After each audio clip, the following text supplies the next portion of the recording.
It was a bizarre sight. 39-year-old Lawrence Bittaker, shackled and closely guarded, being brought to the federal building to testify in a labor dispute.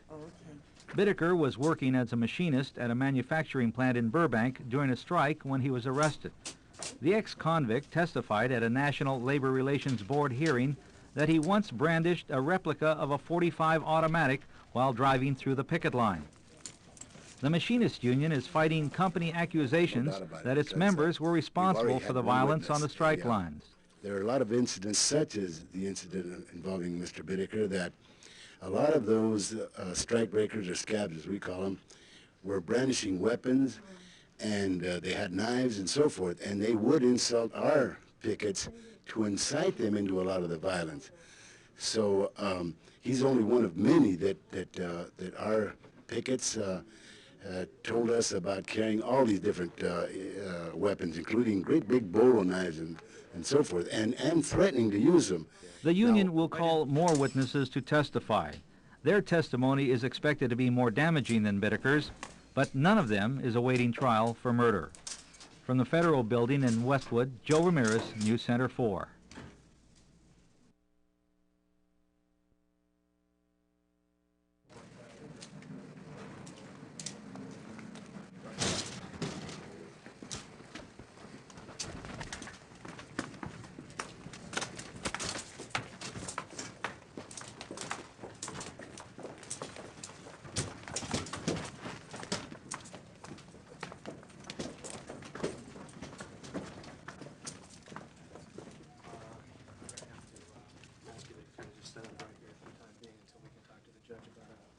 Have a seat there, Mr. Chairman.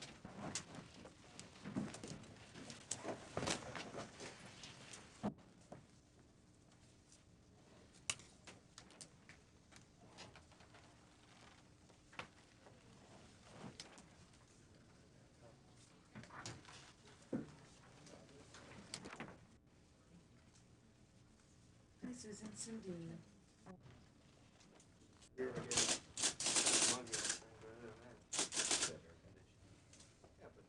Yeah, bring him in. Yeah, I'll give him a message. Okay. Thank you. Bye-bye. I was going to meet someone here that's maybe I could Did you see someone that's on my yeah.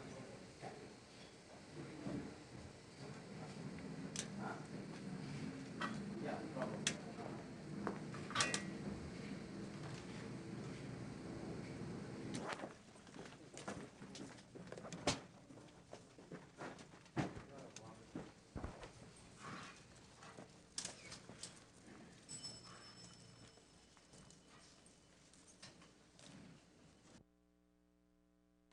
Mr. Salazar, what did the union intend to show by bringing Mr. Whittaker here to testify today? Well, the Manasco attorneys and the counsel for the general counsel of the NLRB have had several of their witnesses testifying to incidents on the picket line where they are blaming our strikers, our pickets, as because we were instructed by the judge that we had to limit the witnesses that we put on to direct incidents that they have already testified to, and they're not letting us expand on the whole scope of it. They're limiting us very much to that. We didn't want the judge to stop us from questioning him, so our attorneys had to be very careful about the questions that they asked him, and we didn't want the judge to stop in the middle of the questioning, and we expected to get out as much as we could, which was pretty good. One of the things that I heard Mr. Bittaker testify to, that it wasn't until late November, about late November, that they were instructed by the company that our pickets were allowed a certain amount of time to cross in front of the vehicles. Now, I don't recall a date was mentioned. He said late in his employment, they were told about the time allowed pickets to walk. Now, our contention in all these hearings are that there were about 4 or 5 of our guys that were hit by vehicles. One guy was put in in intensive care. He was in a coma. Now, if all the rest of those strike breakers were not told until late, they were actually running our guys down.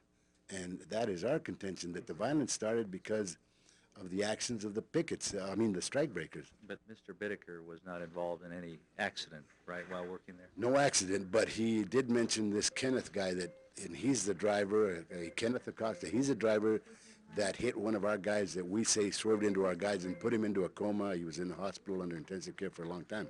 Do you think that Bittaker's testimony this morning was helpful to the defense? By the Yes, yes, definitely so, because early from June till about November, we're of the opinion that the company didn't bother to tell him, hey, you have to give the pickets time to cross. And that's why there were a lot of accidents and a lot of our guys got hurt, because these guys were forcing their way through without allowing our pickets the time necessary and the time that allowed by the injunction. Thought about it, that the company witness, that under cross-examination, he admitted. The union intends to call more witnesses to show that it was the strike breakers, not the strike breakers. The union intends to call more witnesses to show that it was the strike breakers, not the strikers, who were responsible for the violence on the picket lines. The testimony may be more damaging than Bittaker's, but at least none of the witnesses are awaiting trial for murder. From Westwood, Joe Ramirez, News Center 4.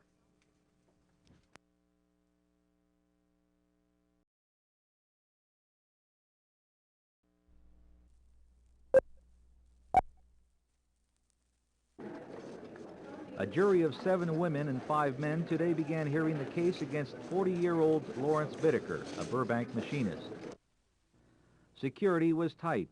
Every spectator was searched by sheriff's deputies before entering Superior Judge Thomas Frederick's courtroom.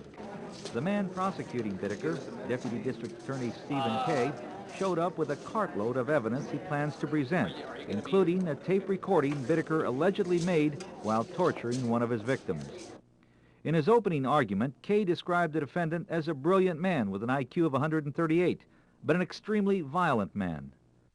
He told the jury that Bittaker was the mastermind behind the kidnapping, rape, and murder of the 5 girls.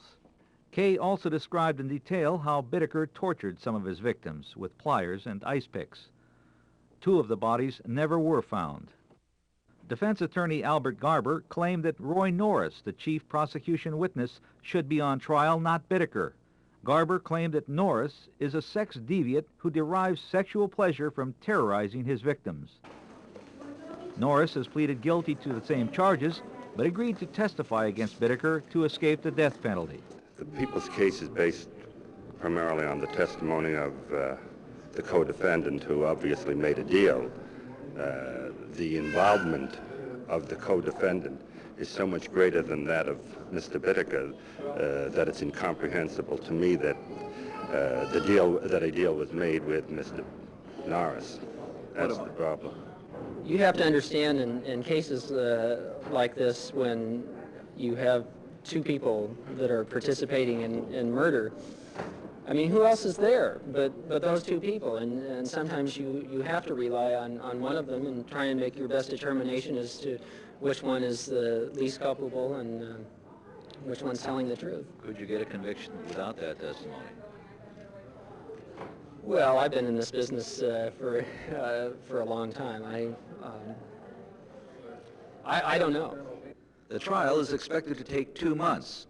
Because the multiple killings constitute special circumstances, Bittaker could get the death penalty if convicted. From the county courthouse in Torrance, Joe Ramirez, News Center 4.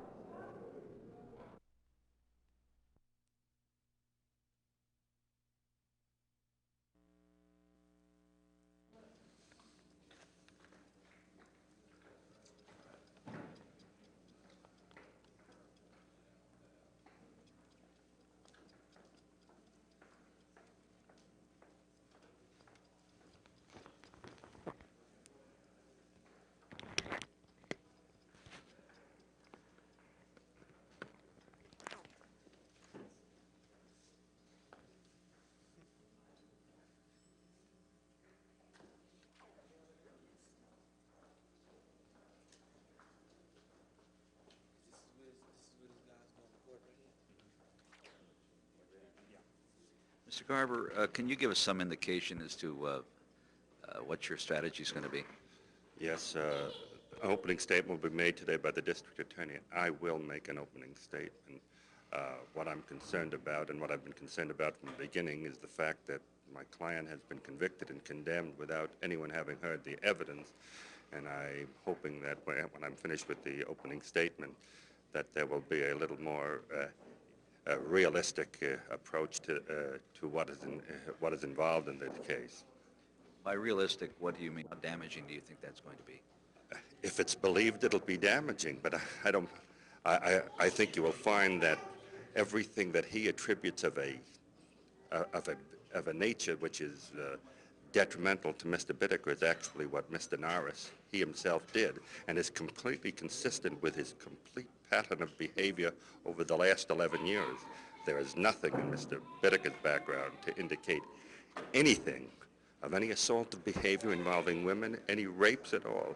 Whereas as far as Mr. Norris is concerned, and I'm sure it's going to be brought out in the opening statement and the evidence, is completely consistent with these type of vicious assaults upon women. Okay. Slightest I do at the moment. How many have you lined up? We've lined up a number of defense witnesses, most of them by people's witness. I heard some. Did they ever live together or anything? Oh, no. They were in prison together. Is that it? That's the it. extent of their... They never lived together. There's nothing of that nature involved. Mr. Norris, as far as I know, has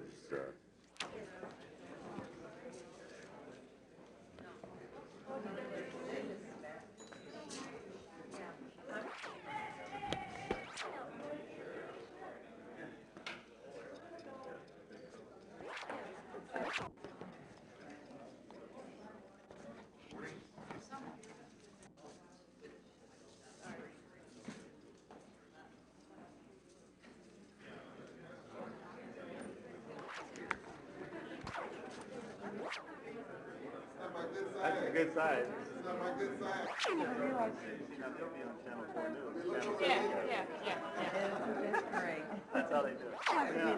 Everybody wants to be a ham star. I'm going to get your good side. Rising late.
Excuse me, we're going to have to ask people to step back for one single line before you're allowed in the courtroom. Okay, the press form a line on this side. If any other spectators, please form a line on the other side. Yes, I appreciate you. Thank you very much. But the mind looked at the news and looked at the wrong press. I think the Rick says, gee, I don't even see your credits. I mean, they were suspicious what I was working on.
tape?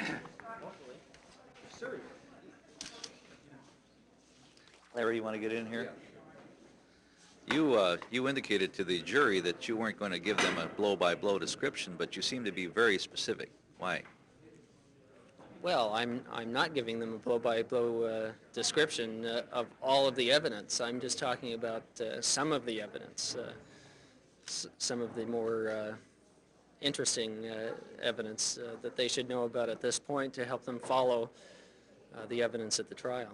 Are you convinced that Mr. Norris is going to testify against Mr. Bittaker? Yes. Your case seems remarkably reliant upon his testimony. Is that a prudent thing to do in terms of a prosecution? Well, you have to remember that Mr. Norris testified at the preliminary hearing already.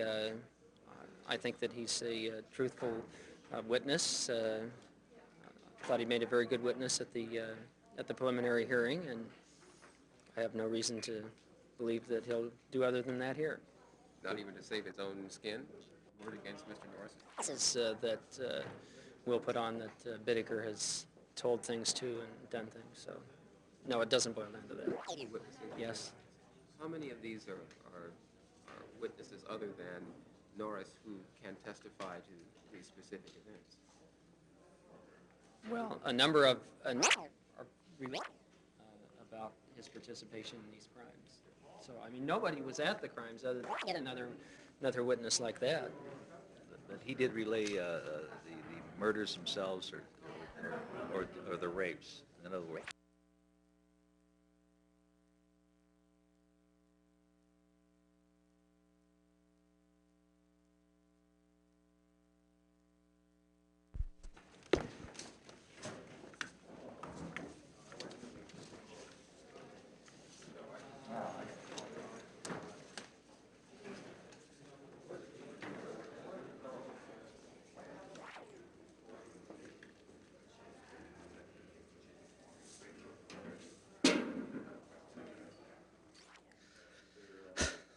The trial is expected to take 2 months because of the multiple killings. The trial is expected to take 2 months because the multiple killings constitute special circumstances. Bittaker could get the death penalty. From the county courthouse in Torrance, Joe Ramirez, News Center 4. The trial is expected to take 2 months.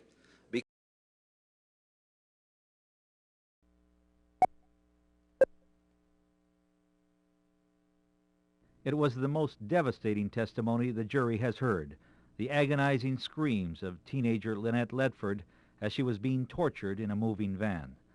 The accused, Lawrence Bittaker, showed no emotion as he listened, his eyes fixed on a transcript of the tape. The jurors concentrated on the transcript as if to try and block out the screams. It was too much for one member, who wept. A spectator rushed from the courtroom. It was more than she could stand. KNBC artist Elizabeth Williams also had to leave briefly, too overwhelmed to keep sketching. The tape recording lasted 11 minutes. Then Superior Court Judge Thomas Fredericks called a recess. Some spectators had waited days to hear the tape over defense objections. Now, those spectators wish they hadn't. I've heard screams before. I thought I'd be able to sit and listen, but I've never heard anything like that in my life. I just couldn't believe it. I have a daughter, and I just could see her, and I couldn't take it. And you've heard it, obviously, several times before, and it still seems to affect you, obviously, quite deeply.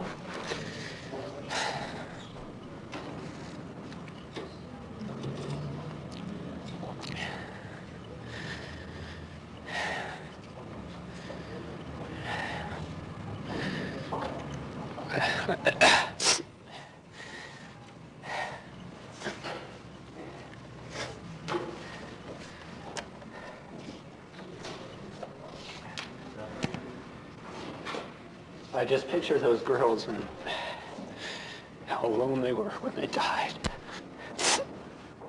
I'm sorry. In his opening statement, the prosecutor told the jurors the tape would give them some idea of what hell is like.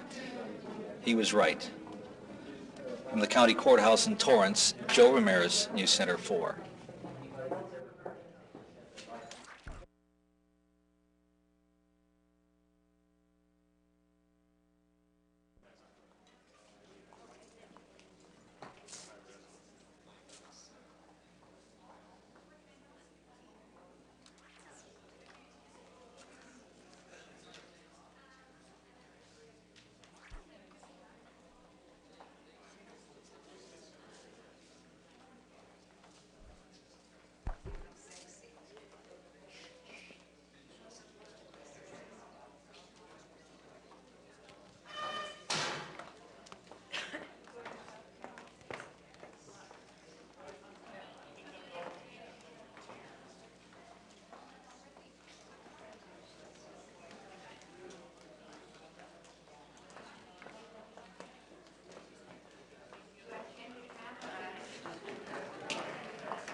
discussing on the tape today? Oh, that was, well, No. I just wanted, he wanted to,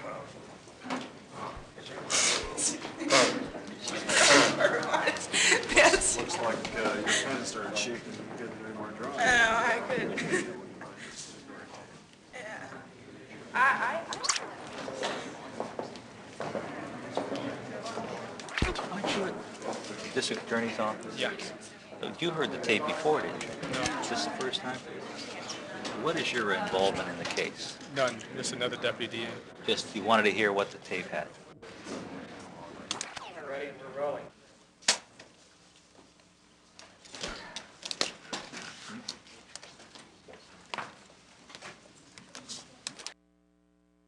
I just never heard anything like that in my life. I've never heard screams like that. I don't know. It was bad. Why did you come down here today? To hear the tape.